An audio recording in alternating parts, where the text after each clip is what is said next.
This is Ordaishi, the Bulletproof Entrepreneur, featuring interviews with the most exciting and amazing entrepreneurs across Africa.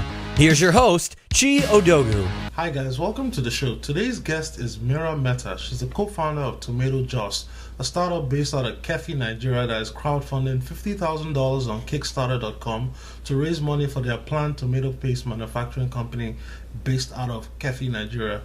Mira and her co-founder Shane founded the company after Mira noticed that farmers in the northern part of Nigeria were unable to get the large majority of their crop from the northern part of the country to the southern part of the country without wasting approximately 45 to 60% of their produce in transit. So Mira has come up with a unique solution to help these farmers be able to transport their goods not only from the farm sites to the consumers, but also to increase the income that these farmers would receive from their produce.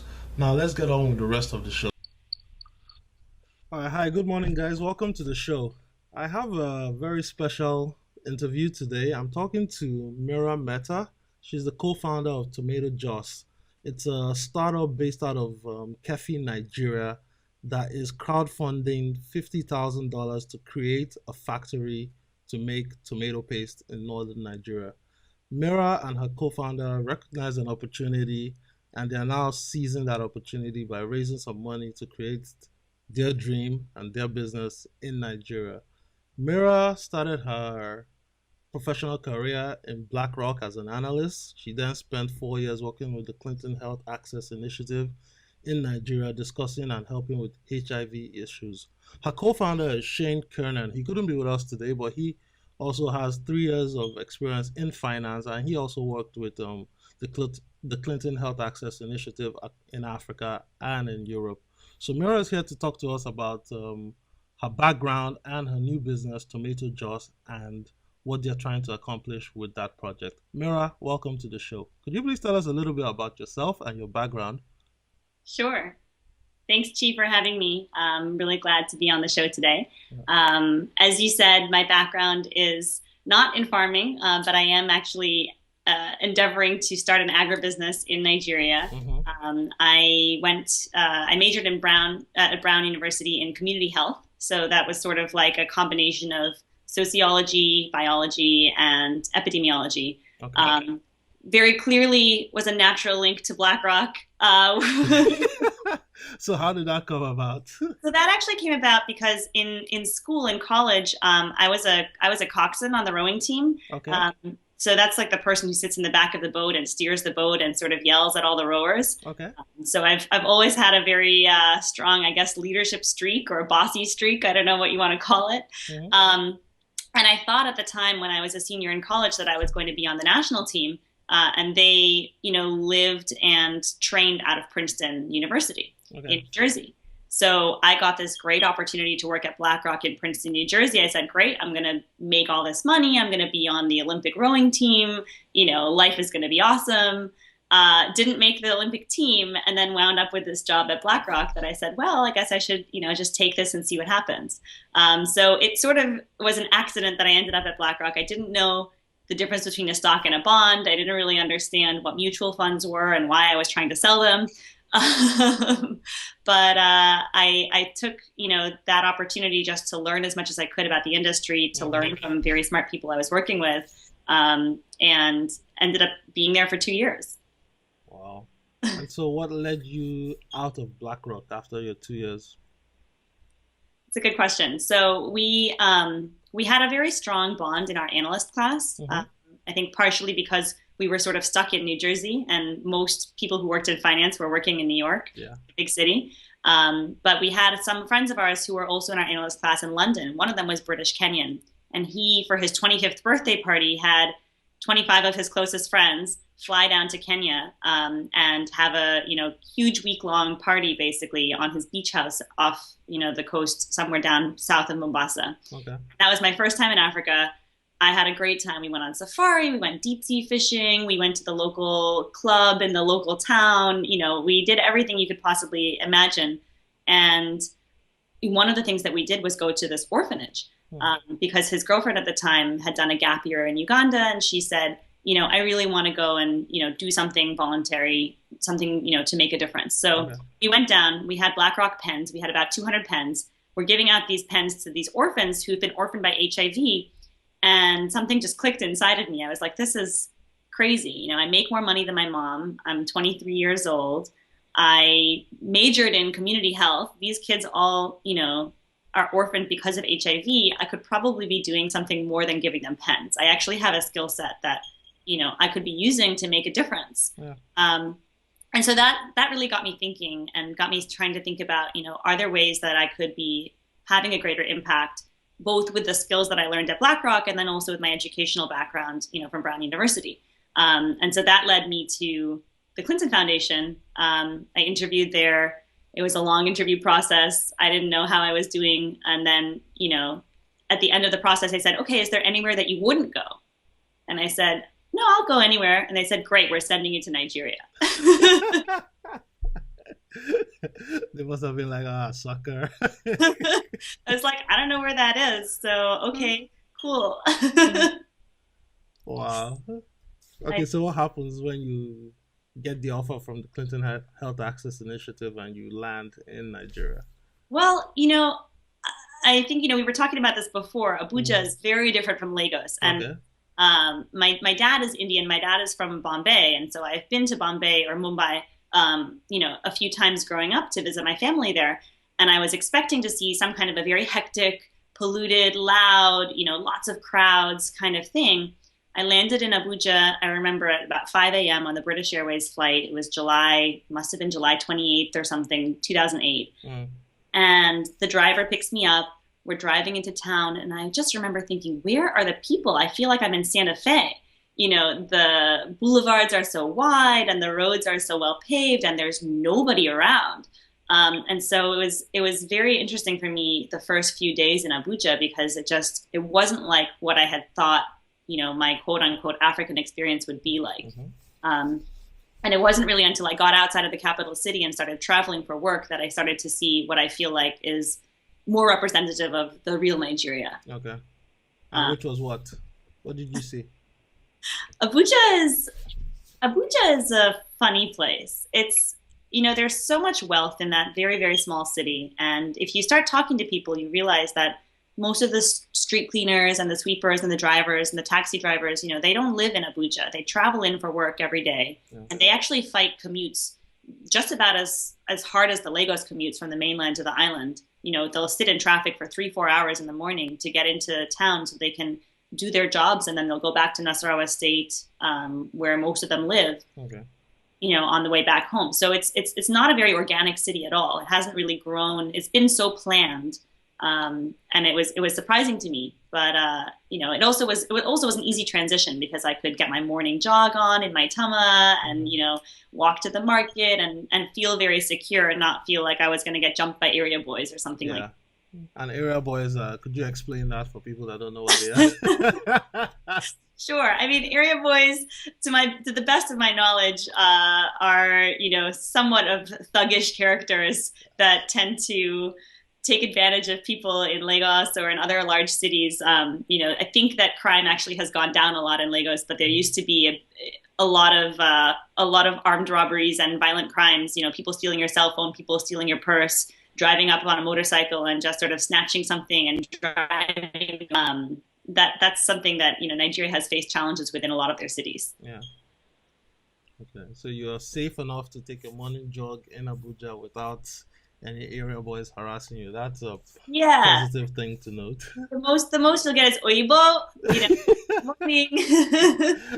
And what does that mean for people that don't know? Hey, white person, how are you doing? Yeah. And more of a curiosity factor than a threat, know. And so you just say, "I'm fine. How are you?" And they're like, "Oh, you're jogging so well." And I actually started to really like the Nigerian culture because I feel like, growing up in New England in Boston, people are very much like, let me look down at the sidewalk and I don't want to interact with any other stranger. And, God forbid if somebody said hi to me in the street. And being in an environment where, people in the elevator will greet you and just say, "Oh, how are you? How was your night?" Not because they want anything, just because they want to interact with you. Yeah. I found that to be really refreshing. That's cool. Oh, very cool. Okay, so talk to us about your experiences working in Abuja and working around Nigeria with the Clinton initiative. Sure. So my boss was very adamant, and I think correctly so, that you can't make a job at the Clinton Health Access Initiative just be a desk job, because if you were really trying to save, babies that have HIV, which is basically what we were trying to do, like you have Hmm. to go out to the clinics that they and see what they experience, and actually go out and see what is it like to be a mother who has a sick child who's trying to get treatment and access in a general hospital in Plateau State, for Okay. example, or something like that. So very quickly in my time at the Clinton Health Access Initiative, I was on the road quite a bit, going out to small clinics, checking to see. I was in charge of a $20 million donation of pediatric HIV products, and Okay. so part of the job was, are these products actually getting out to the clinics, or are they just sitting in the central medical warehouse, in Oshodi and Lagos? You got to get out to the clinic and see, and then ask the pharmacist, are you able to prescribe this? What happens when you run out? Can you get more? How do you do that? So, it was actually on those trips in the early days that I first had the idea for Tomato Jaws back in, the fall, winter of 2008, 2009, Wow. because I used to do a lot of traveling around the north. And when you're driving in the roads, like since you've never been outside of Lagos, you wouldn't know. Yeah. But when you're driving from Kaduna to Kano, um, in certain times of the year, you literally will just see miles and miles and miles of farmland. And the farmers are farming tomatoes during the dry season, and they're just drying them on the side of the road because they're trying to preserve them because they can't make a market. Hmm. And it's a very striking image, and it was one that stuck with me when I came back to Abuja, and I asked around and I said, why are these farmers growing so many tomatoes? And they're like, oh, that's just what they do. It's tomato season. And I'm like, well, why can't they sell them? I see tomatoes for sale on the market, and they're like, well, they rot before they can get to the market, so the farmers just try to dry them and then they try and eat them all year round because they don't have anything else to do with them. Hmm. And at the same time, there's no uh, there's no canning or any kind of preserving mechanism on a large scale available in the country. So, even back in 2008, I was thinking to myself, like, I'm gonna start a tomato cannery in Nigeria. Like, if you started, I like to cook a lot. Okay.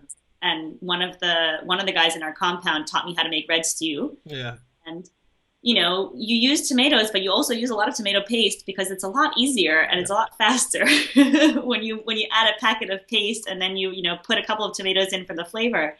And I looked on the back of the tomato can, and it was made in China.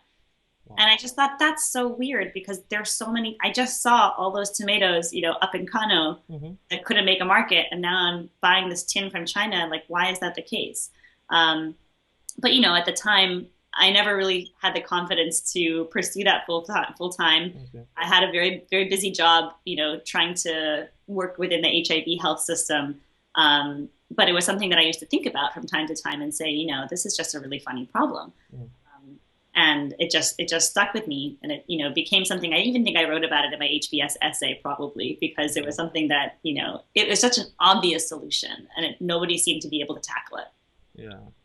And it's funny how, like we were talking earlier, that you were able to travel around the north at that time in 2008. I was born and raised in Lagos. I pretty much have always been in and around Lagos. So we, I mean, I would say for me, we didn't really explore much. I don't know about other Nigerians if they were able to travel around, but a bunch of my friends, I can count on one hand how many of them have said they've been to Katsina to Kaduna by road or to Nasarawa. We just hear about that in geography class and like, okay, at least we know about the other 36 states. We don't know where they are. I've never been in there. It's not like if you're in the US, you and your friends will want to do like a road trip from, I don't know, New York to California. Nobody thought about that. And here you are driving around in the north, seeing all these problems in real time. Um, I know we can talk about this later, but you felt relatively safe going to do your job with the Clinton Health Access Initiative around these small towns, right? There was no problem at that time, No, correct? no problem at that time. So when I was there, for the Nigerians in the audience, it was when Yaradua was still in power, Okay. before he got sick and eventually died. And so, at that time, there really wasn't a threat of terrorism. There were some clashes. We actually had a very scary thing happen to us in Jos. It was Jos is a beautiful, beautiful city. I was there for a colleague of mine's wedding. Our accountant got married, and our whole office went up to Jos for the wedding. But it happened to be the day after these local government elections, LGA elections, that had been rigged. And there was a huge repercussion, that turned into a Christian-Muslim sort of battleground issue. And we ended up, not being able to stay in the hotel that we meant to stay in because all of the streets around there were getting burned. There were cars that were getting burned. All these things were happening. So we stayed in a different hotel. The next day we go for the wedding, and we were trying to get fuel. I still remember this very clearly. I was actually just talking with it about a friend of mine yesterday. We were reminiscing about this, that we turned down a side street to go to the gas station to get fuel so that, after the wedding we could just leave town. And we saw a wall of hundreds of people just walking up the street, holding machetes. And we were like, oh my God. So the driver just backs down the street, turns down the street, drive away. We were like, oh my gosh, this is serious. Yeah. And during the wedding ceremony, we could hear gunshots going off like down around the block. It was a very subdued wedding, clearly, and we had to get a military escort to let us out of town, to help us get out safely. So there certainly are things about the country that it's safe until it's not, and it can be scary if you don't know the signs of when and how something like that is going to bubble up.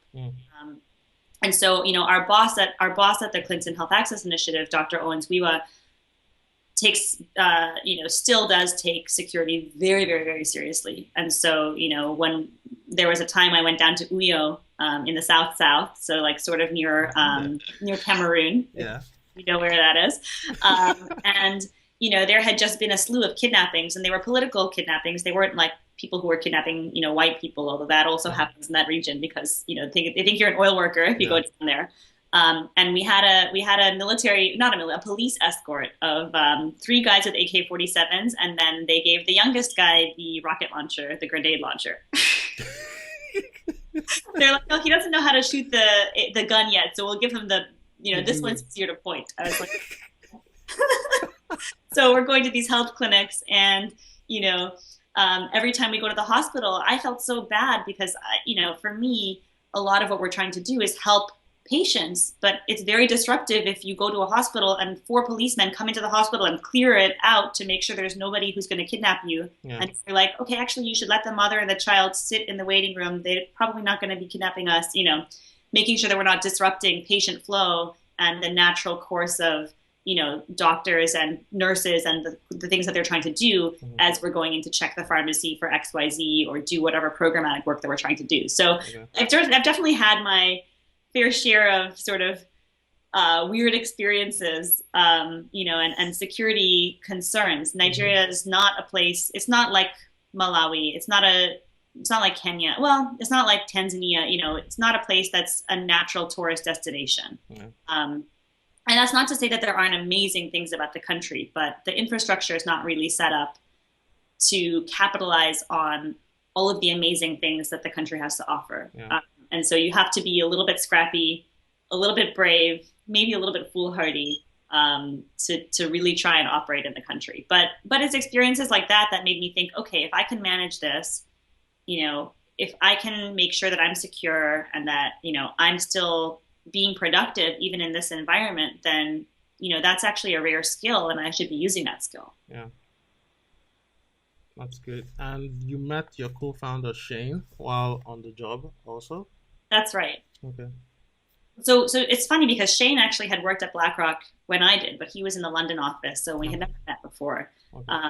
But we ended up working on a project together in Kenya in 2010. We were both working on writing a grant for the Kenyan Ministry of Health to help them get more money from the UN for their HIV program. Okay. So Shane was leading up the grant writing process, and I was helping out with one small piece of it. And, we ended up working together on a few different projects during our time at CHAI. Okay.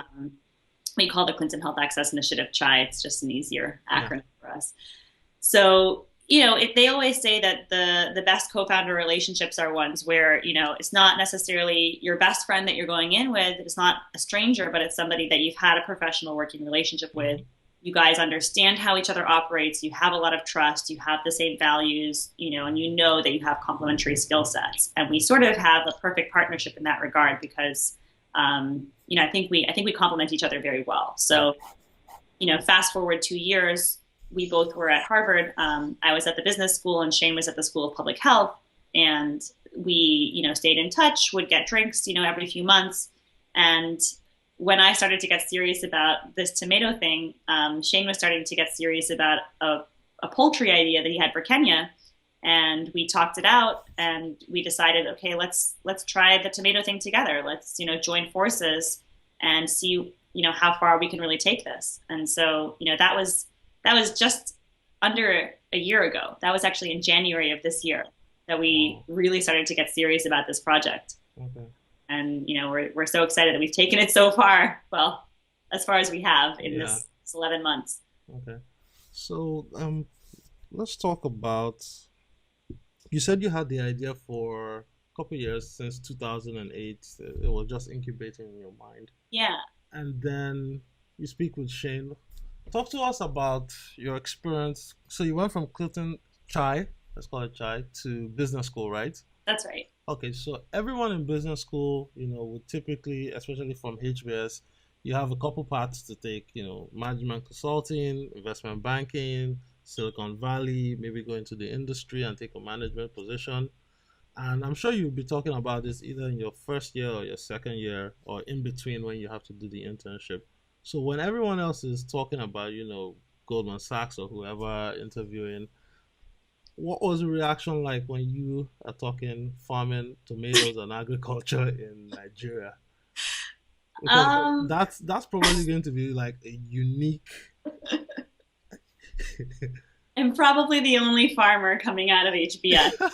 Yeah, it's going to be the most unique thing in a class where everyone is probably going to do similar things. You're thinking of going to work in the fields, in the soil, set up a factory and work with rural farmers in rural Nigeria, northern Nigeria. Well, it took me a while to come around to the decision. Okay. I think, if we sort of rewind a little bit back to when I first came to HBS, I was very intimidated because I felt like I didn't have the typical profile of an HBS student. I didn't have management consulting background. I had worked in finance, but for a mutual fund company and only for 2 years. And then I had worked for an NGO and, all these private equity people and all these consulting people could talk so well. And, I didn't know really how to read an income statement or a balance sheet or, let alone any of the accounting stuff, which is still not my strong suite, which is... Yeah. We can talk about that when we talk about some of the more frustrating elements of being an entrepreneur. Accounting's at the top of the list. But, so I decided that in my first year that I wanted to take a break from everything that I had done before. I said, okay, HBS is a time when I can really explore. A lot of people come into HBS for different reasons. Some people come because they know they want to change from one industry to another. Some people come because, like, if you, worked in private equity, but you want to be a partner, you need to have the MBA from a top school. So they're just coming and they're sort of on vacation. Some people come because they want to get into management consulting. Yes, I can see you. You guys hear me? Okay. Good. All right. So where were we?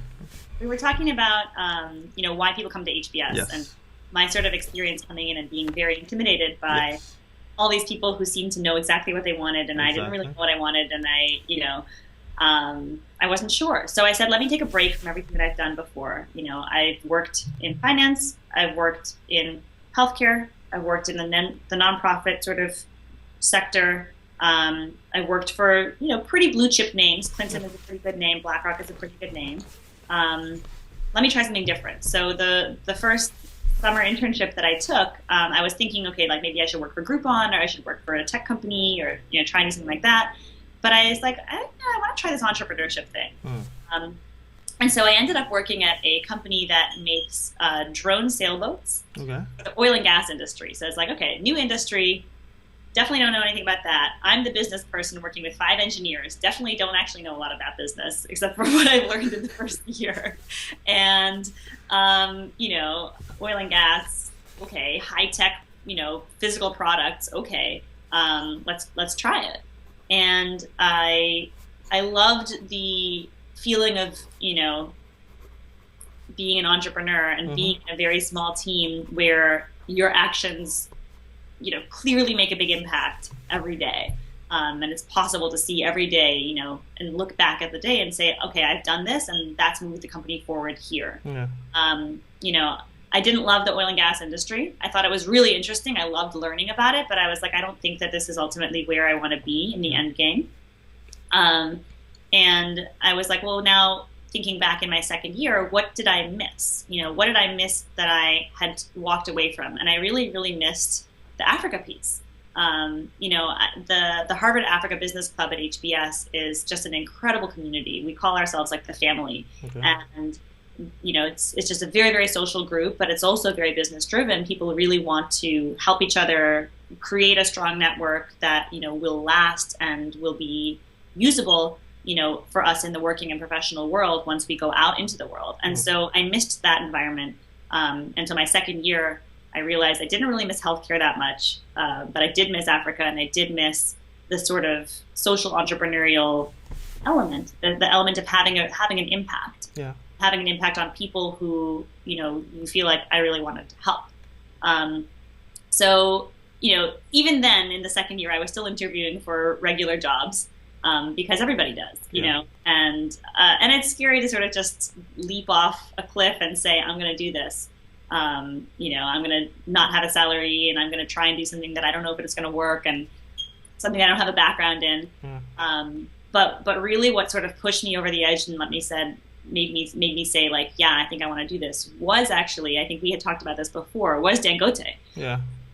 So, as you had told me, I think earlier, you said most people would be very afraid of entering an industry where Dangote has sort of staked a claim, because he's pretty ruthless with his competition, and he's, very, very aggressive, and he has a huge amount of capital to push behind any project that he sets his mind to. Okay, so for people who don't know, Dangote is essentially, if you've been living under a rock, Dangote is Africa's richest man. He has somewhere in the neighborhood of 25 billion, 35 billion. I mean, that's what Forbes can track. I believe it's probably twice as much, really, because I think they're only basing it off one of his companies that is publicly listed. So, essentially, Mira wants to go against somebody that has, let's call it, unlimited amount of dollars to spend on any industry he wants to spend. Okay. Yes. So Dangote has made a name for himself in cement and sugar, and he's expanded into food products. He has a line of juices. He has a line of instant noodles. He has a line, I think, of pasta and spaghetti. And, he's now moving into even more things in Nigeria, oil refineries, fertilizer, all kinds of stuff. And I learned from a friend of mine from the Africa Business Club, when I was telling her, I was like, well, I have this pipe dream about tomato paste that I've had for now, 4 or 5 years. And she's like, oh, Dangote is doing that. And I was like, what? She's like, yeah, there were all these articles last summer about how he's building this big tomato paste factory in northern Kano. And I was like, oh my God, Dangote stole my idea.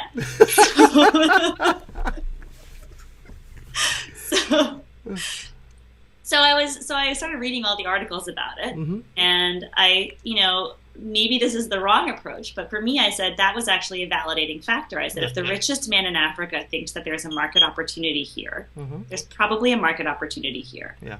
And if you do the research on Nigeria and on tomato paste, and I've done a lot of research now over the last 11 months, Nigeria is the largest importer of tomato paste in the world. Wow. They bring in... So give us some figures. What's that? Give us some figures. Sure. So they bring in about $400 million worth of tomato paste every year. 90% of it comes from China. If you watch my Kickstarter video, you'll see that that's actually enough tomato paste to fill the Empire State Building twice. It's a lot of tomato paste. Nigerians cook with a huge amount of tomato paste, and it's just a big country, And so I did the math. I did a little bit of, I guess, underground research, back channel research, and I figured out what the size of his factory was. And I realized that even if he's operating at full capacity, he's not going to be able to serve more than 15% of the market. Yes. So I said, because that's what 180 million people. I think for people, we need to break this down. So that's about 180 million people, and let's say even if it's 90 million people, I know in my house at least we have stew and we have soup every week, and sometimes some families have 3 types of soups. At least 2 or 3 of those dishes require a whole lot of tomatoes. yes, Much less the jollof rice, which is purely tomatoes. So you're talking at least every week each family consumes, let's call it a basket of tomatoes. Is that a fair assessment? well, I can tell you actually what the Okay, numbers are. sure. So the average Nigerian eats 14. It's not actually that much. That's the thing. It's $14 worth of tomatoes a month, Okay. and something like $2 worth of tomato paste. Oh, wow. And it's $2 worth of tomato paste actually in a year. But tomato paste is really cheap. It's which we'll talk about when we talk about how I'm going to actually make money on this business. Yeah, sure. But Nigerians eat, so they eat about $2 worth of $2.25 or something, $2.35 worth of tomato paste per person per year.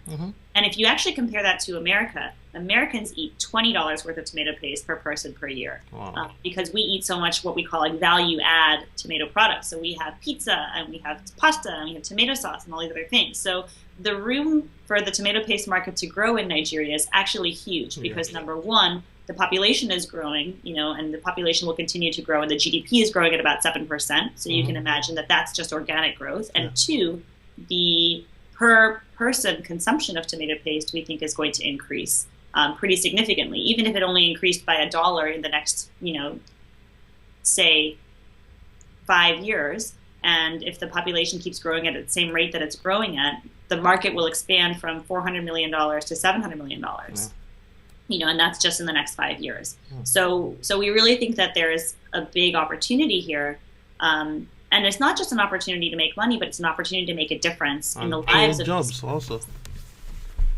Sorry? And create jobs also. Yeah, and create a lot of jobs. So we want to, I've been doing a little bit of research on sort of, rural impact. And there's 2 ways you can make rural impact. Well, there's 3. One is through, jobs. So if we create a processing facility that's in a rural area, we can actually attract skilled labor, get, more people into the factory, employ women who typically wouldn't necessarily be farming because farming in Nigeria tends to be something that men do. Yeah.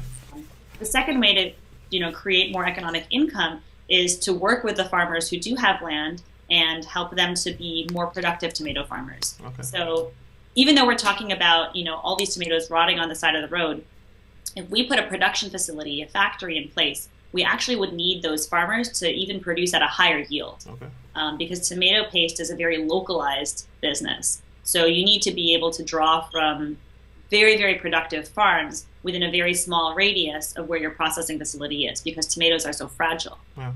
So the farmers that we work with will be producing a much higher yield, and they will be able to sell 100% of their produce. So they will be making much, much more income. We think up to 5 times more income than they're making today. Okay.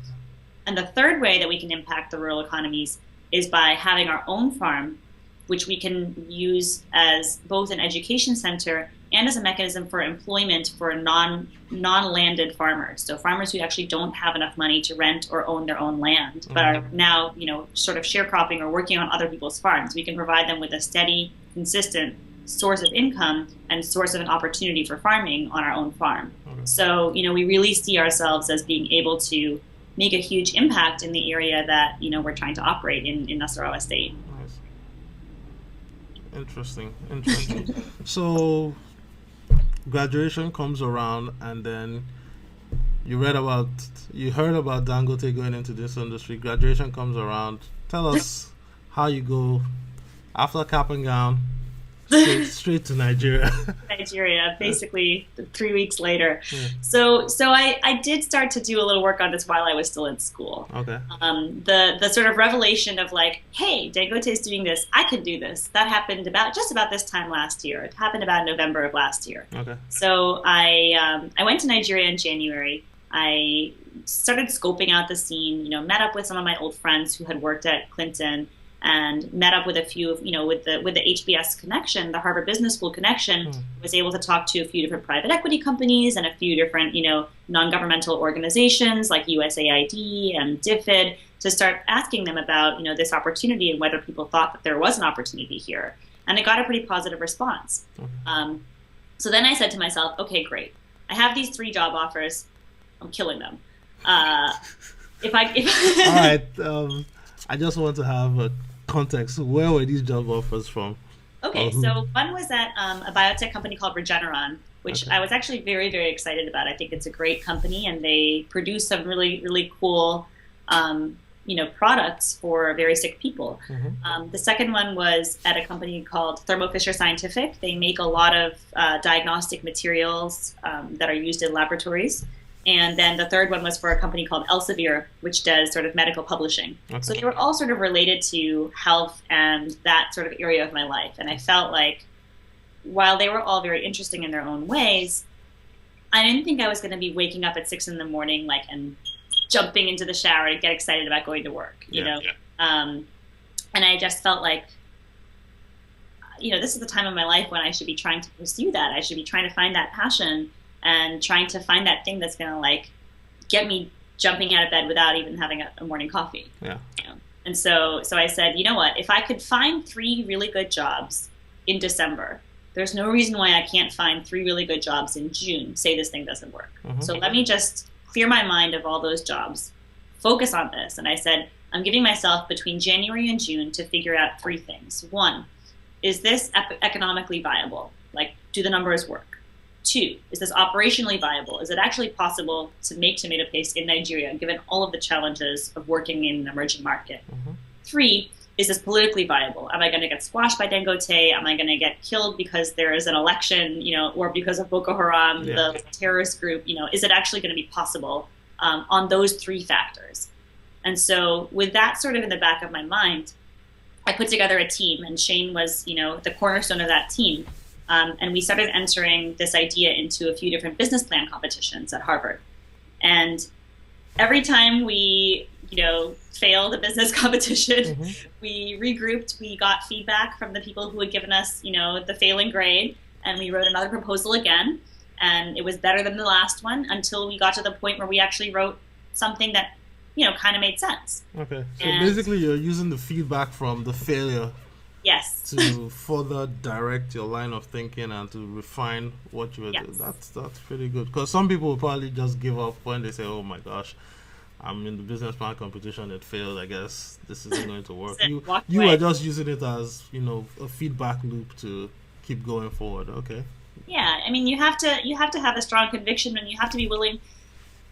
You have to balance out sort of your passion and desire for this business to work, which I think is a huge, huge, huge factor in whether or not something will work, with being receptive, and not defensive when somebody tells you, hey, this thing doesn't make sense, or hey, have you thought about this, or, your growth plan is crazy. How are you going to jump from 2 hectares to 1,000 hectares in a year? And you're like, oh, you can't just, just buy some tractors. No, that doesn't work like that. And so, learning how and when to take that feedback, and also understanding that, it's really good to get everybody's perspective and everybody's opinion. At the end of the day, there are some things that you have to decide for yourself. There are some things like, people told me, just do it as a plantation. Don't make it social. Why would you involve the smallholder farmers? You're going to not be as profitable.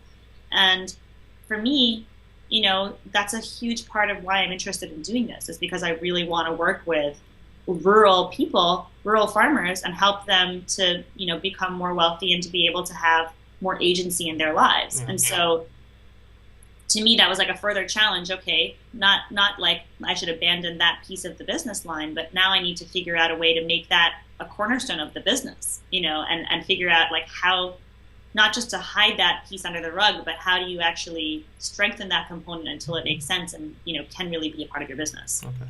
So definitely, taking the feedback, learning from the failures, being humble, is important. And then seeking out help, asking questions and telling people you don't know. And, definitely for me, I think one thing that I took advantage of I wish I had taken advantage of even more was while I was a student, calling up anybody that I could and saying, "Hi, I'm a student at HBS. Do you have 30 minutes to talk to me about XYZ?" When you're a student calling and asking questions, you're much less threatening than when you're saying, "Hi, I'm starting a company. Do you have time to talk to me?" Yeah. So that was how I got to talk with the head of the Heinz seed division, and managed to finagle them into giving us a donation of seeds. Wow. That was how I got to talk to the Morningstar Packing Company, which is the largest tomato paste processor in the world. They're based out in California. They run, I think, about a $700 million business. And we talked to this, Shane and I went out to California. We're like, "Oh yeah, we happen to be in Sacramento, come see you." I met with the CEO for an hour and a half, and that was how we went to this guy, Stuart Wolf, who's one of the largest tomato farmers in California and runs a fully integrated processing facility, and talked our way into spending an entire day with him on his ranch, to learn everything that we could about what this looks like when people are doing it right. Okay. So that we can then bring that knowledge back to Nigeria. Okay, so let's pause here for a little bit. You had no contact, or does your family know these people, or it was just pure cold calling and pure hustle? Okay. I've got a little bit of hustle in me, yeah. Okay. Because some people would also be very intimidated to call up somebody that's like the biggest tomato farmer in California and say, "Hey, could we come spend one day with you and find out about how you're running your business or your operation?" Well, that's like some people even saying, "Hey Dangote, can I come and sit with you for 10 minutes and talk to you about your sugar plant and stuff like that?" It's very intimidating to a lot of people. They want to start businesses, but those initial first steps of using your student advantage, because like you just said, it's non-threatening. "Oh, this person is a student, they want to know more," and I think those people actually find it flattering and interesting that you're interested in talking to them about their business. Because how many people do that? Most people just come and want to take, but you're giving them an opportunity to give back. So they kind of look forward to those things. So, okay. Yeah, that's basically exactly it, and obviously you have to figure out what works for you. I really like to ask questions. I really like to learn, you have to be a little bit flattering. You have to be a little bit like, "Oh, what you're doing is so amazing," and, stroke their ego a little bit. And you'll be amazed at how many doors you can open that way, But it's also important to be genuine, if you're not really authentically interested, or you don't really want to actually learn about that thing from that person, that comes through as well, and it can backfire on you. So I think it's very important to be intentional, and to know, when and how much time is appropriate to take. Yes. Because these are busy people also. Yeah, exactly. They're very busy people. So it's a lot about, reading other people. I think that's one of the things that you don't really realize in business school. And this is something that Shane and I have, dealt with time and time again, is just the interpersonal issues that, at the end of the day, even if you have a perfect business plan, it's the execution that matters. Yes. And execution is all about people. Yeah. People have to execute, and people have to be willing to trust each other that they're doing the right things, and, able to work together and able to communicate and able to say when, "Hey, I don't think this is going right," or, "Hey, I have a question about this," or, "Hey, I think we made a mistake here," or, whatever it is, or "I have a new idea, maybe we can work this into the plan." And so, the human element of business is so important, and I think it's something that you really learn by doing. Okay. Another thing I noticed is that you were very open in sharing your potential business with other people, because some people would say, "Hey, I want to start a business, but I can't tell you about it until you sign a non-disclosure agreement." And ideas are a dime a dozen, really. Execution is the key. So you were very open in stating what you wanted to do, even though it was just an idea and just a dream at that point. So at least people see, "Oh, this person has a vision, they're also interested in what I'm doing, they're a student, they want to learn more." All those factors kind of tie into okay, let me see how much I can share, how interested this person is, how committed this person is, and then the loop just keeps on circulating. Okay. Exactly. And I think for me, we're working right now out of the Harvard iLab when I'm in the U.S. That's where I base my operations. And you see a lot of companies that feel the need to be secretive about what they're doing, as you've said. For me, I think every time I talk to somebody about my business, it's an opportunity for me to learn something. Yeah. It's an opportunity for me to practice pitching, right? And to practice selling my story, selling my dream, selling my idea. And it's an opportunity for me to learn something that I might not know or get connected to somebody who I might not know who might be able to help me. So, of course it's scary. It's super scary to be telling everybody, what you feel like are your biggest secrets. And, hope that they don't just come in and try and take over your business. But at the end of the day, I don't think a lot of people really want to be in Kefi and us around living in a chicken coop. Yeah. Converted chicken coop. Yeah. And so I think, as you said, ideas are a dime a dozen and it's the execution. And so if you can speak clearly about your idea and get some people involved to help you, clarify your idea and strengthen it, then that's only good. That's only a good thing. Okay, great. So we've gotten that out of the way. You rejected 3 good offers. You got the job. So now what happens? You and Shane head off to Nigeria.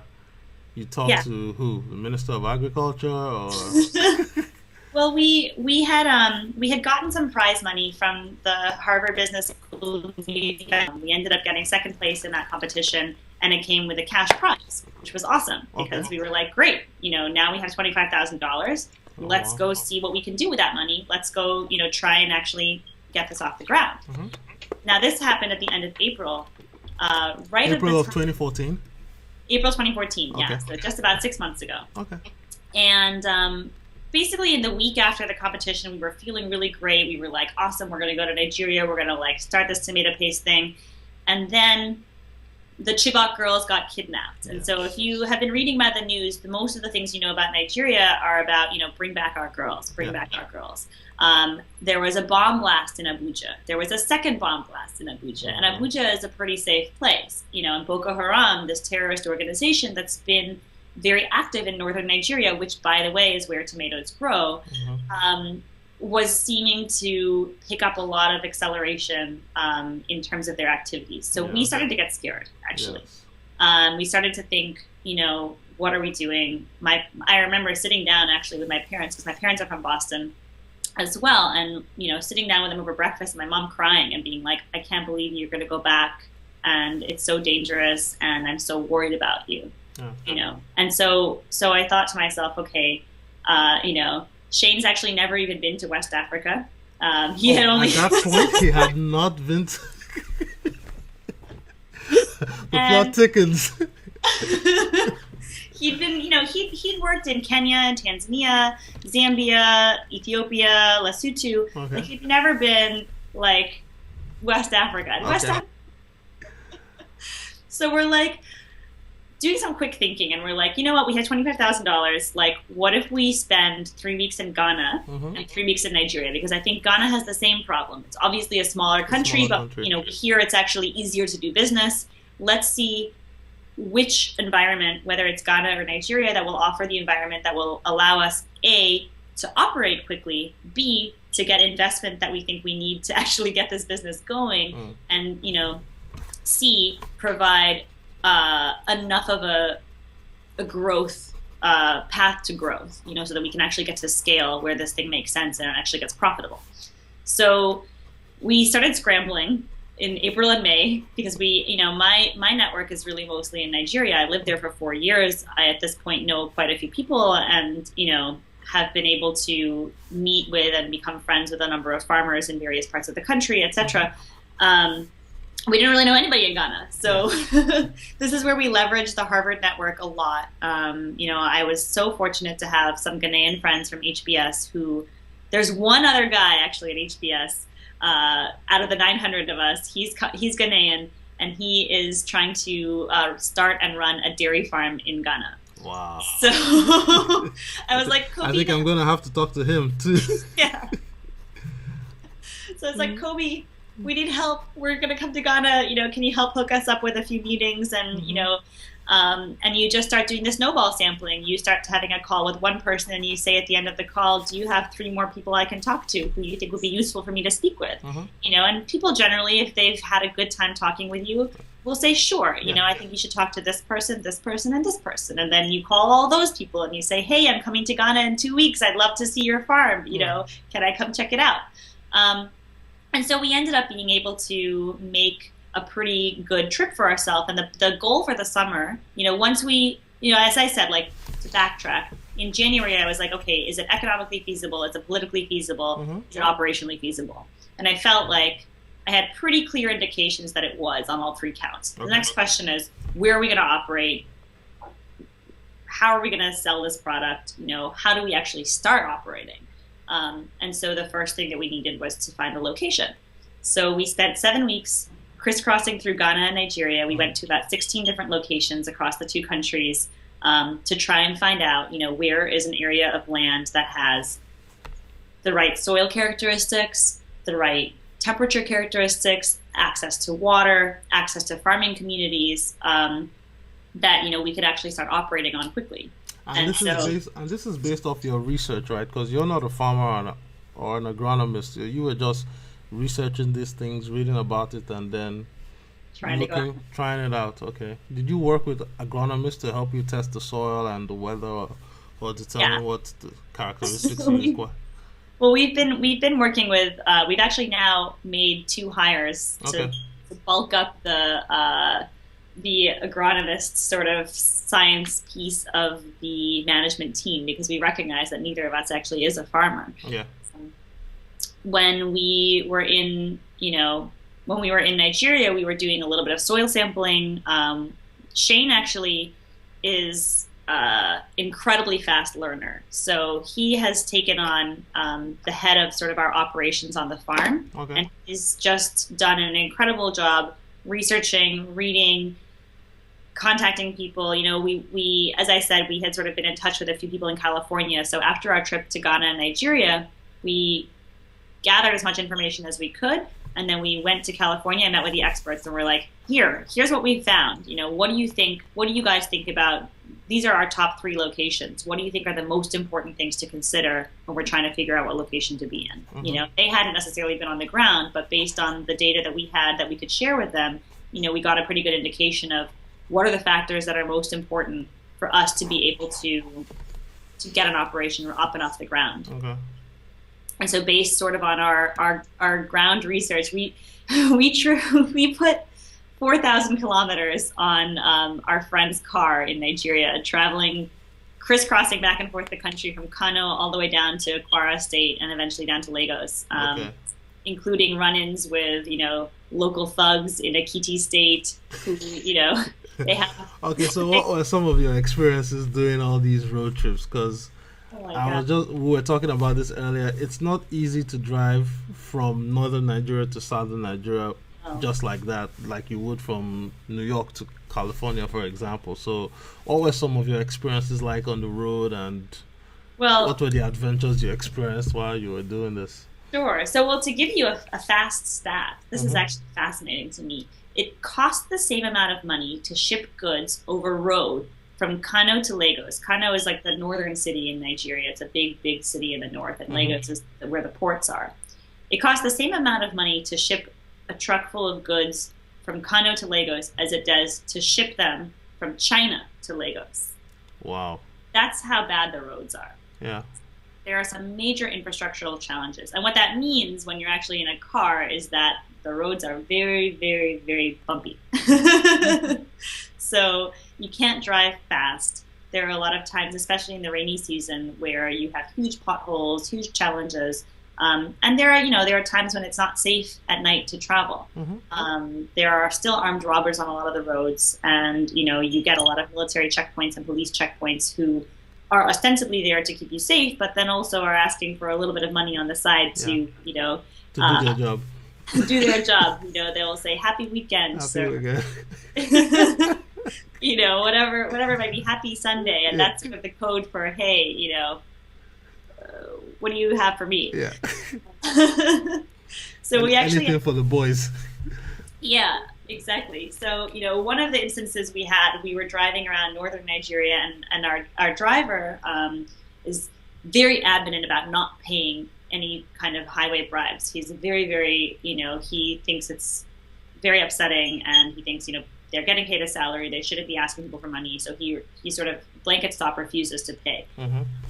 What that ended up meaning was that every time we passed this one particular roadblock, and we traveled down this road a few times because we were going back and forth between a farming community that we were looking at and Abuja, the guy would stop our car because he recognized us after the first time and would demand to see our passports. And we would have to walk over to the table and show him our passports and show him our yellow fever card and show him, the valid visas that were in our passports that would allow us to be in Nigeria. And we got away without paying, but it was certainly, you pay for it in time, right? You end up spending about 15, 20 minutes there just trying to explain to somebody, no, I've actually saw you yesterday. You actually asked me the same question yesterday. Nothing has changed. Here's my passport. I still have it. Dealing with those kinds of issues, it's tough. It definitely makes Nigeria less efficient, I think, than a lot of countries. Because of some of these issues that you face just in day-to-day operations. Lots of red tape. Yeah, lots of red tape. But if you can operate in a country where there are these inefficiencies, and if you believe that those inefficiencies will go away, then that only contributes to your bottom line, once things start to clear up. But that's the way we feel about, power issues in the country. So, for those of you who don't know, Nigeria doesn't really have a very functional electricity grid, especially not in the rural areas where we're planning to operate. So, when we think about from a business perspective, the cost of energy, the cost of what it will take to make the tomato paste, it's much, much more expensive than, the way it is in California because they have, much cheaper electricity. So we've got to figure out if we can make a model that's profitable, even using diesel generators, that's only going to be more profitable if and when, our situation improves 5 years from now. So we're boldly going where nobody's gone before, but, and trying to make it work based on, today's landscape, with the hope that, if it improves, we'll actually be doing that much better. Yeah. Wow, that's interesting because for facility of the size you're thinking and talking about, that's you need a lot of diesel for that. Yes. And that's not going to be a small expenditure because even in our family business we run like our generators all the time. So you can only imagine that's Lagos where it's a big city. People go to work, at least you expect to see power, even if it's for a few hours at night or whatever. You still expect some power. In the rural part, not so much. Not to my knowledge because I don't know. Well, I was in. So when I say we're in Kefi, we're actually closer to a small town called Panda, like the panda bear. Okay.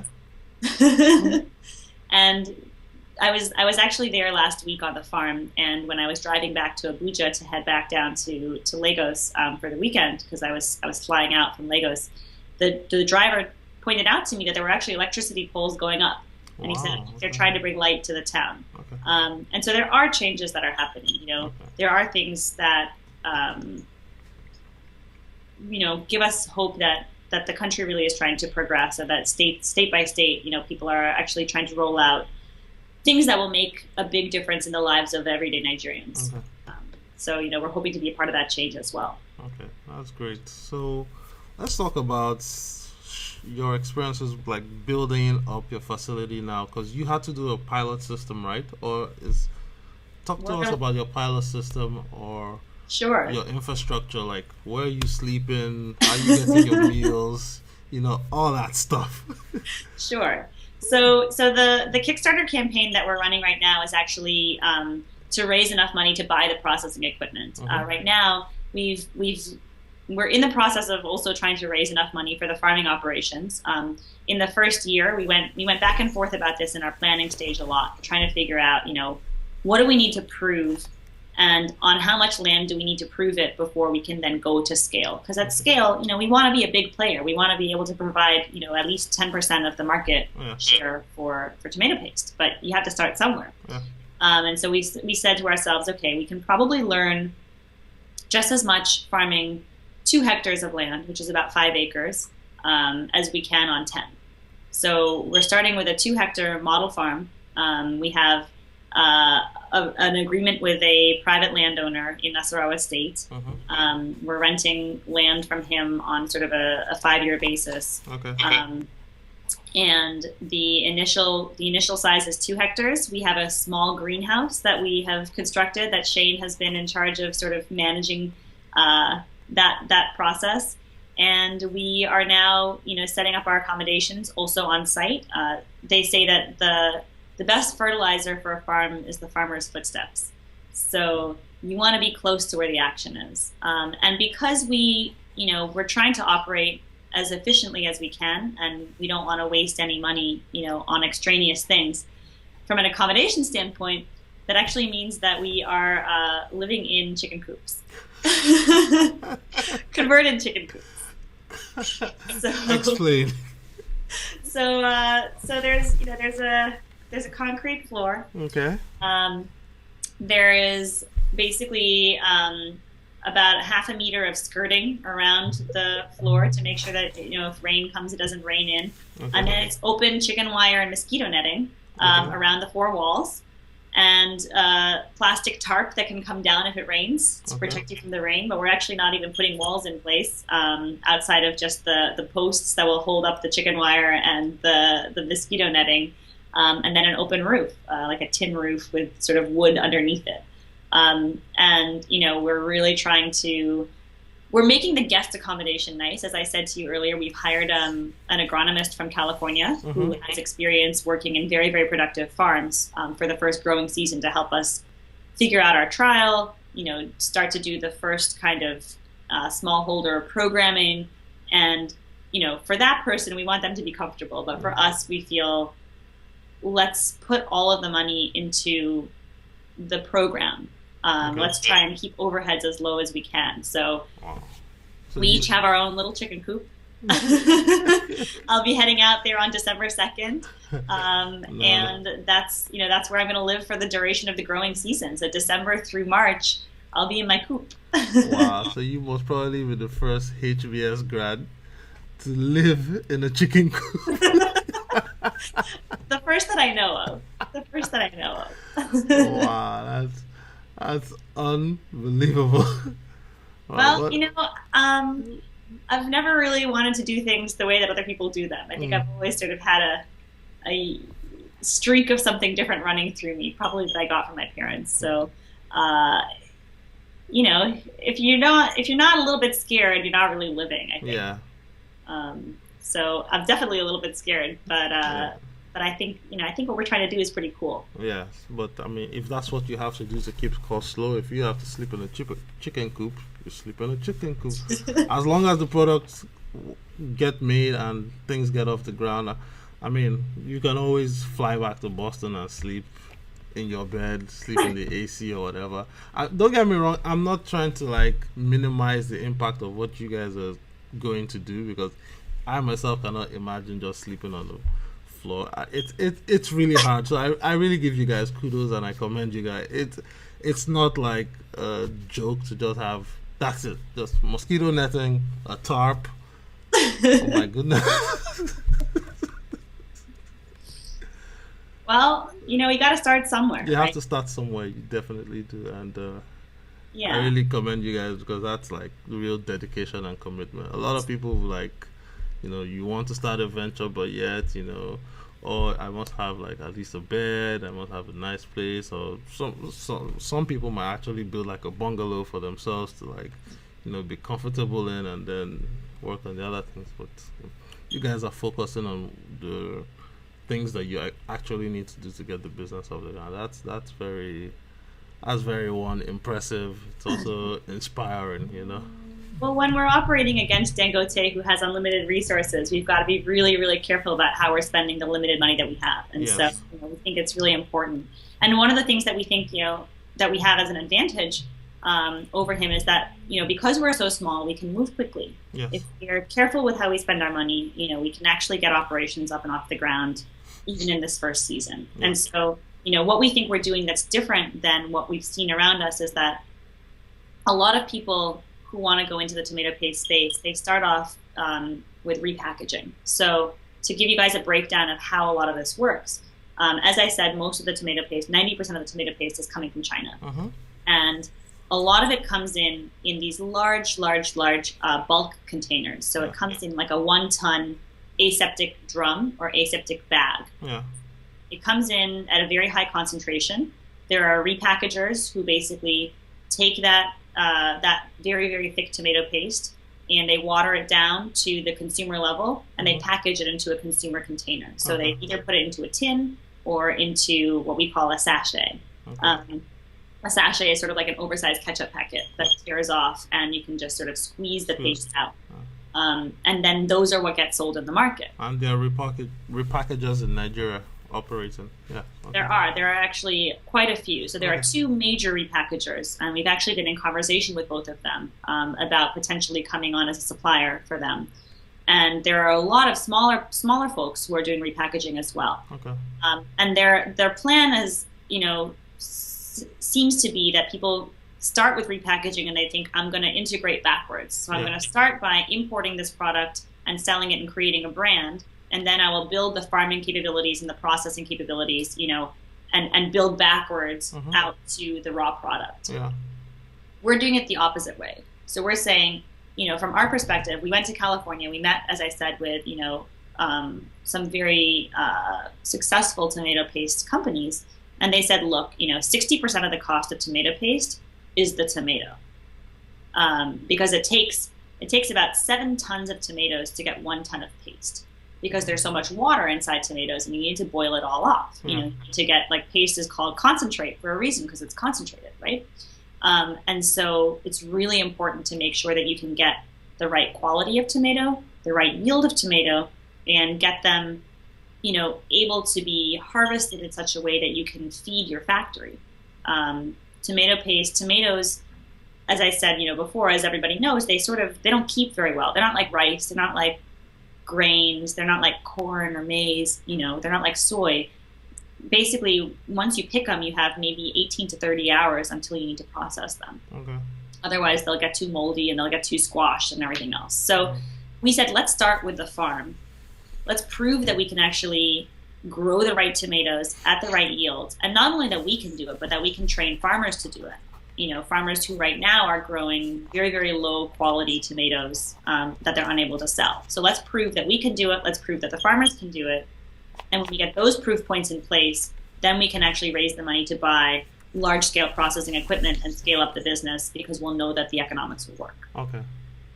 So what are the right tomatoes? Are you getting your seeds from outside of Nigeria or your seeds are from inside Nigeria?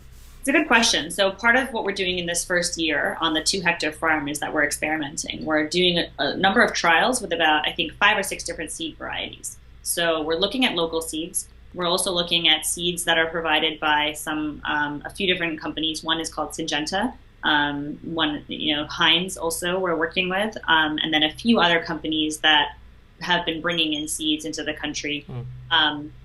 We want to make sure, and this is something, for us, one of our key values is quality, and one of our key values is honesty. And, operating in Nigeria, people have a lot of questions about bribery. They have a lot of questions about sort of, under the table dealings. Yeah. And, we want to make it very clear that from the outset, 100%, nothing that's business critical will ever be done that's not legal in the country. Yeah. And so that actually does place a fair amount of restriction on what seeds we can bring. Because we don't want, of course, if I wanted to, I could buy some seeds here, put them in my suitcase, not declare them and bring them into the country, right? Yeah. But that's not a sustainable way to do business, and it's not an honest way to do business. So based on sort of our understanding of how the Nigerian Ministry of Agriculture and NAFDAC, which is like their version of the FDA, how their approval of certain seeds and chemicals are, those are the products that we're working with. Okay. And within that sort of subset of products that are allowed into the country, then we're trying to figure out what's the best variety that we can use, and then provide to our farmers, to get them to be able to produce high quality tomatoes. Okay. Oh, so So that's it's a balancing act. yeah. So that's going to be kind of time consuming because you have to balance all these different stakeholders and shareholders in order to get the right seeds into the country. Obviously, I'm sure there'll be some sort of standards, regulations you have to fill out and all that stuff. And working with any governmental agency anywhere in the world is not the easiest thing to do, much less in Nigeria, which can take a really long time. Well, we're lucky that the Ministry of Agriculture in Nigeria actually has been very, very progressive over the past few years. So Yes. Isina has gotten a lot of accolades, and not without reason. He's actually put in a very good management team and a very good team underneath him, Yes.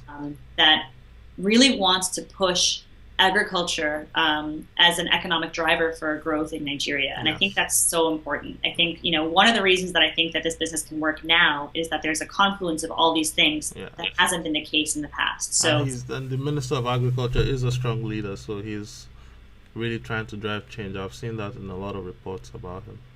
Yeah. yeah.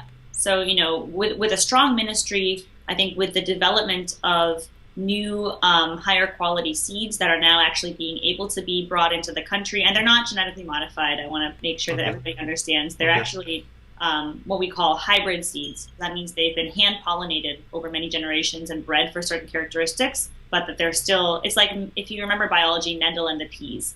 It's Okay. like, you're sort of crossbreeding within the same species for certain characteristics. So for higher color, for higher sugar content, for tougher skin, for less water, things like that will make it more energy efficient to create a paste out of tomatoes. Okay. So it's the fact that those seeds are now available, the fact that the government is now really trying to be proactive about pushing agriculture, the fact that power situations are improving, the fact that there are repackagers that want to source locally. They don't want to buy their product from China. They want to buy their product from Nigeria. They see the future of the market as becoming a local market. The fact that Dangote thinks that there's an opportunity here, we think that those are all signs that now is the right time to get into this business. Yes. So what about issues about water irrigation for your farm? Because I don't think the north gets a lot of rain like it does in the south. Am I right? Yeah, so that's actually one of the reasons why tomatoes grow well in the north. Okay. If you think about the tomato plant, it's actually a very, very sensitive plant, and so once the plant starts to fruit, once the fruit starts to grow on the plant, any raindrops that come onto the fruit can damage the plant. They can create mold. They can create other damage to the plants, and the fruits will actually not be as good. Okay. But what you do need is you need to have enough water, available at the root of the plant. And so what that means is that you find a lot of farmers who farm vegetables farm them alongside riverbeds, or they farm them, near lakes, near areas where there is surface water. Okay. There's not a lot of farming right now that uses well water in the north, because it's expensive to get boreholes and things like that. So we know that water is a big issue, and where we are right now, the place that we're at right now, we're using as a proof of concept area. So we're farming with a private landowner. We know that we have enough water for our nucleus farm to be able to farm on 2 hectares this year and 50 hectares next year. But we know that when we scale, we're probably going to want to scale to potentially a government facility that is actually an irrigation site. So Nigeria does actually have a fair amount of surface water systems in place, so dams and other weirs and other sort of water collection facilities, even in the north and in the south, that are able to provide agricultural areas with adequate supplies of water. Okay. But the other thing that we're looking at, and I think this is really important, is switching from what's called flood irrigation to drip irrigation. Okay. So flood irrigation is what most farmers use today when they're farming vegetables. You basically have a pump you have a hose, you have a source of water like a river, and you hook it up and you just flood your fields. You have like little furrows, and you sort of send your water down each of the furrows, and you block it off once it gets full, and put the water into the next one until your whole field has flooded with water. Yeah. Now, that's not the most efficient way to use the water. If you have a drip irrigation system, you can actually end up using something like less than a third of that amount of water. Okay. But because you're able to direct the water directly to the root of the plant, you're actually able to grow the plants better and more efficiently, using less resources. So, from us, sustainability is really important, and we're trying to explore ways that we can not only use drip irrigation on our own farm, but also help the smallholder farmers that we work with get access to drip irrigation and that technology that will help them to be able to. Okay, that's interesting. And that's all going to be included in the plan for this pilot farm? So the pilot farm, we've got drip systems that we're getting ready to install. So Shane actually just this past week has been clearing land for the 2 hectares where we're going to be growing our crops, and we're expecting to get our drip lines coming in around Thanksgiving time. Okay. So that when we start transplanting, so that's like early December, mid-December, we'll actually have the drip irrigation already underground in the system. Okay, so where are your equipment coming from? Are you sourcing them locally from China, from the United States, from where? Good question. Most of our equipment we're sourcing locally. Okay. So the farmer that we're renting land from has tractors, and we're renting his tractors and using his equipment for a lot of the larger scale, heavier sort of lifting on the earth side. When it comes to the greenhouse, so the greenhouse is important for us because tomatoes, the way you grow them in California and the way that sort of you grow them with best practices is that you first grow seedlings in a greenhouse. And then once those seedlings are strong, you transplant them into the open field. Okay.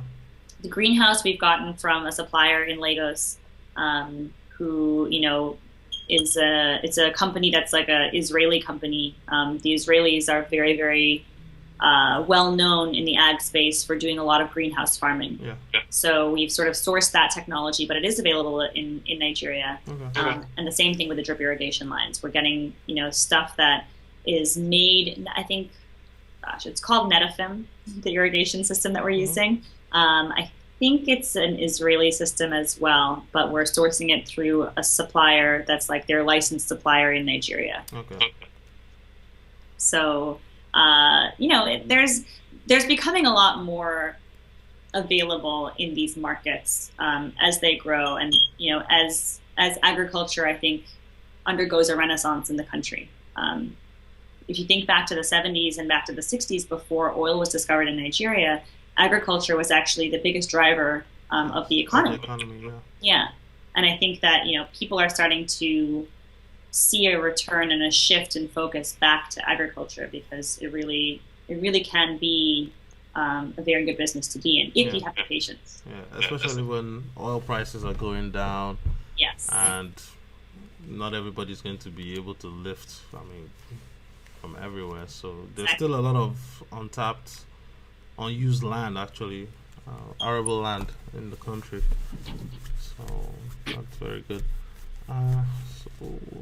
So you're working on all that. Shane is building the plant. Let's talk about some interesting experiences you've had since you've been working on this project since April in Nigeria. Do you have any examples? Oh my gosh, something interesting happens all the time. Okay. Yesterday, so we were in Kwara State, one of the states that we were, looking at and evaluating to see whether it would be a good place for us to scale our business. And, I still get phone calls from the King of Ilala, which is this one community in Kwara State that we were, evaluating. Even though we decided not to use his land, Nigerians, as I said, are very, very friendly on the whole. And this king just, he called my U.S. line. He was like, "Hey, Mira, I haven't heard from you in a while. Like, how are you doing? How's America? When are you coming back to Nigeria? You got to come visit, Ilala." Things like that, where you're just like, wow, okay.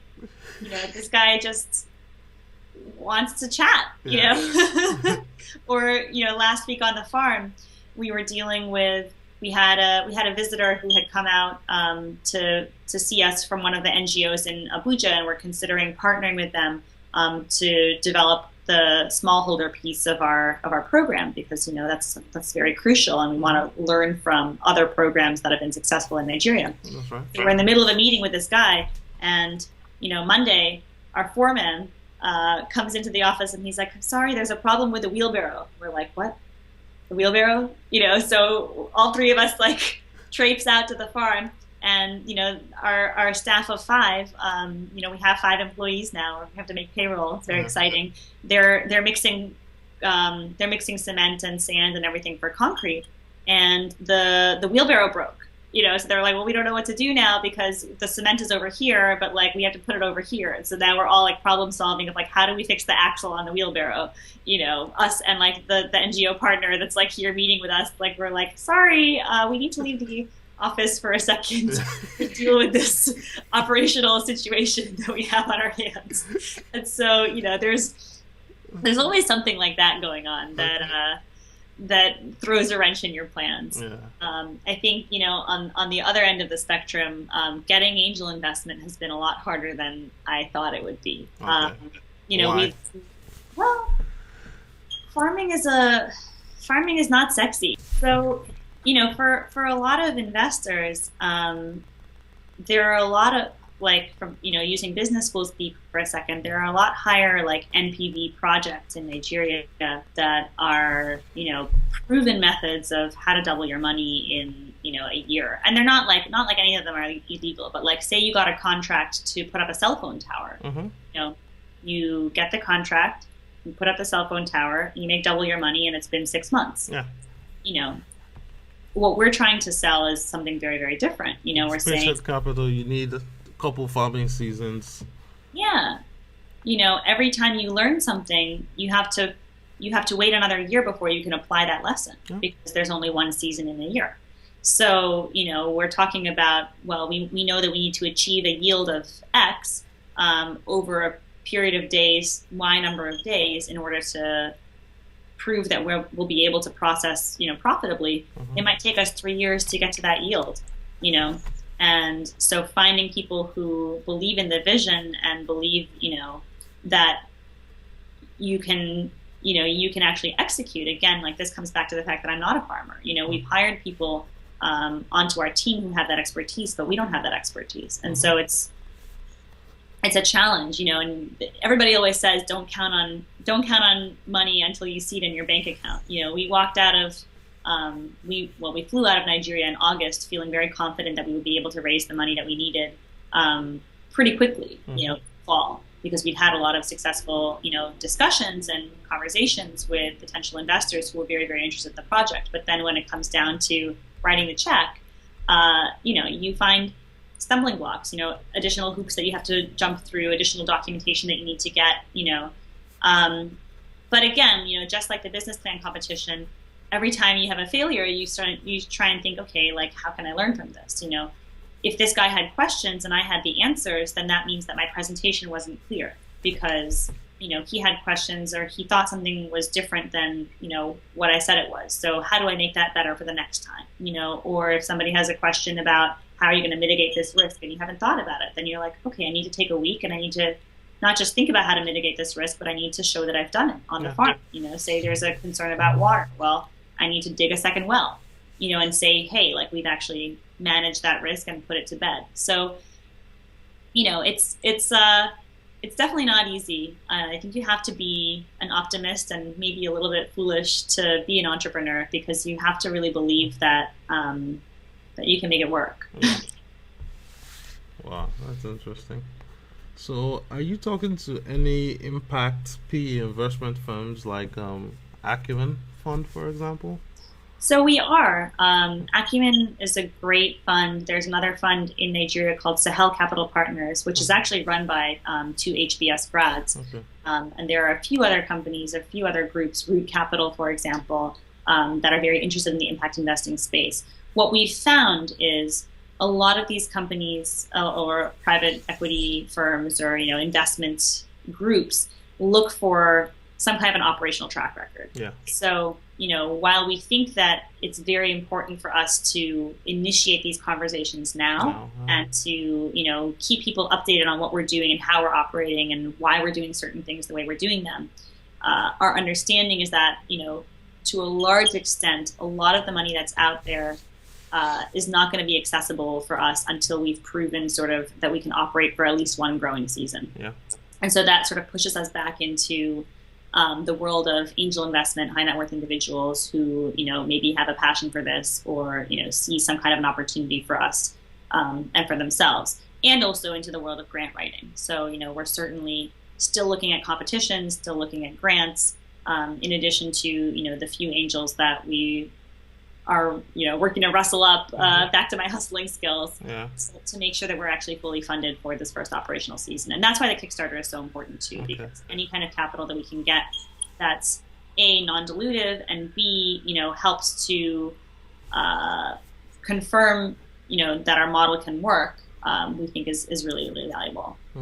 And not just for the money, but also for the community of support that comes with it. So, I've actually been tremendously surprised as the person on the back end of the Kickstarter. I get an email every time somebody contributes, and I'm blown away by all of the Nigerian names that I'm seeing that are coming up as supporters. And crowdfunding is not something that's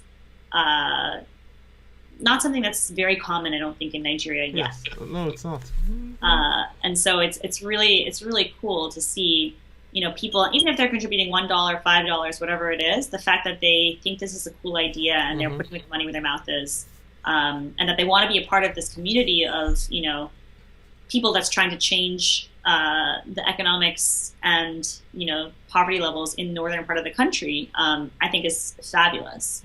And so, it's made us, it gives you the sort of motivation to keep going, when you see people believe in you and that, they really want to see you succeed. Because, okay, before we get to the crowdfunding aspect and your Kickstarter campaign, you mentioned non-dilutive investments. So far, have you been diluted? Did you get any external money, or it's just basically the equity split is between you and Shane, and That's right. Are there other people? So the majority of the money that we've raised so far has been from our own sources. So we, as I said, we got $25,000 from the Harvard Business School competition, and then Shane and I have both put in a small amount of, well, not small for us, but probably small for a large in investment. the grand scheme of things, you mean? Yeah, we've put in each a certain amount of money into the I guess our bank account or whatever, into the company, and we've now raised additional money from two angels. Okay. We have an open round right now, so we're still in the process of negotiating with a few other people to try and hopefully close out our investment round by the end of the year. Okay. The way that we've sort of structured the investment is through what's called a convertible note. Yeah. So because we feel that it's, and again, this is back to sort of business speak, but because we feel that it's unfair to try and put a valuation on our company before we've gone through a full operating season. I'm proving the concept. We'd rather push that down the road until we, are able to raise a Series A and able to raise money based on, a bit more of a track record. And at that point, then any of our investors that have come in will be, their investment will convert into equity with some level of a discount at that valuation. Okay. So that's sort of how we're approaching it right now. We have a little bit of external money, but it's mostly been our own money. It's mostly been what we call bootstrapping, right? Bootstrapping, exactly. That's the chicken coops.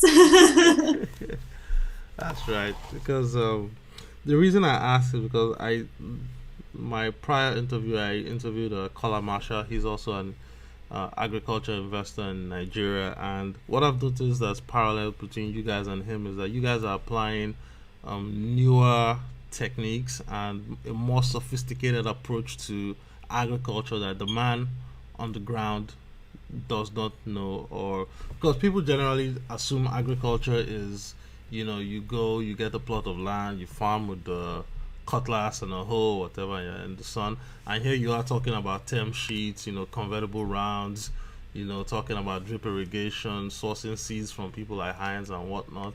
To a lot of people, it wouldn't make sense to connect A to B but you guys are like actually just mixing everything all together, and you're taking an industry that is largely online, because now you have a Kickstarter campaign for an agriculture project in Nigeria. And I think my attention was called to it by one of the tweets from one of my friends, one year. He's a tech entrepreneur in Nigeria. So I saw it, and then we connected on Twitter, and then now we're speaking. So there's a lot of things happening, and I guess this could only be done in this time of our lives where the world is so hyper connected, and there's still lots of industries that are still offline, especially in emerging markets, where smart people that know how to combine the two worlds, and I'll say two worlds because it's the digital world and the analog world, I guess, to create business models, even though it's still farming, but it's still a new spin on an old thing to start a company. So do you think that it's necessary for an entrepreneur to have a well-rounded skills? Like you said, you're not a farmer, but you're working in agriculture, you have business school experience, you worked in BlackRock and other places, and you're using technology like Kickstarter.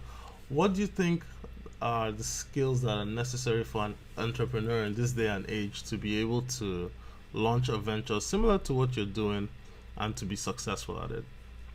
It's a good question. I think, entrepreneurship takes on many, many, many forms and many different faces. And not everybody is a Mark Zuckerberg, and not everybody is, a Bill Gates.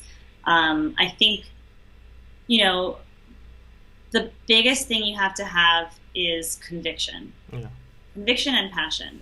And, you have to believe in your idea. I think that's really, really, really important. And you have to be willing and able to go to bed every night thinking about it, wake up the next morning thinking about it, and have that persistence, the persistence that backs up the passion. Yeah.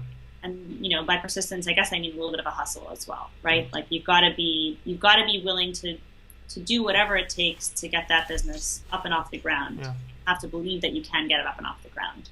I think in some businesses and in some examples, we see people who have like very clear understanding of a very small niche, and that's how they find the opportunity. Mm-hmm. They say, okay, I found this specific opportunity because I've been working as an engineer in this area for XYZ years, and I see a way to do this thing better. Yeah. And in some areas, you might just stumble across the idea and think, okay, like I did, which I wasn't a farmer, but I saw this obvious to me, this obvious thing. And I started asking, well, why haven't other people done it? What can I do that's going to be different that will make me be able to do it where other people haven't been able to? Mm-hmm. And then you go from there. But I think primarily it's about passion and it's about persistence. Those are the two biggest qualities I think that you need to be able to succeed. And I think a risk tolerance. Risk tolerance, okay. Yeah, I think if you're somebody who wants to live a very comfortable life and isn't willing to take the risk and take the plunge, I think it's going to be very hard to be successful because you have to live with a pretty huge amount of uncertainty, especially in the early days if you're trying to start something up. And so I think you have to be comfortable and know yourself that you're going to be able to do that, and you're going to be able to live with that. Like there's certainly times earlier this fall, like there was one Friday night I very clearly remember I came home and, there was just so much going on. We were, Shane had just flown to Nigeria. He was out there, on the farm. I was here. I was trying to, figure out some element of our model that, wasn't working. And I was like, oh my God, we're not going to be profitable. Like I had just learned how much fertilizer actually costed or something. I don't know. And I just came home and I listened to my heart race for 30 minutes. I just sat in a chair. I was like, oh my God. Okay. And being able to sort of live with that feeling, and then be like, but you know what, that's okay. We're going to do this, and being able to get up out of that chair and turn on my computer and be like, let's solve the problem. Yeah. I think that's a huge part of what makes you, what makes or breaks you. Don't let another minute go by without taking action to change your life. Visit Audacy.com right now for more incredible resources, and we'll see you next time on Audacy, the Bulletproof Entrepreneur.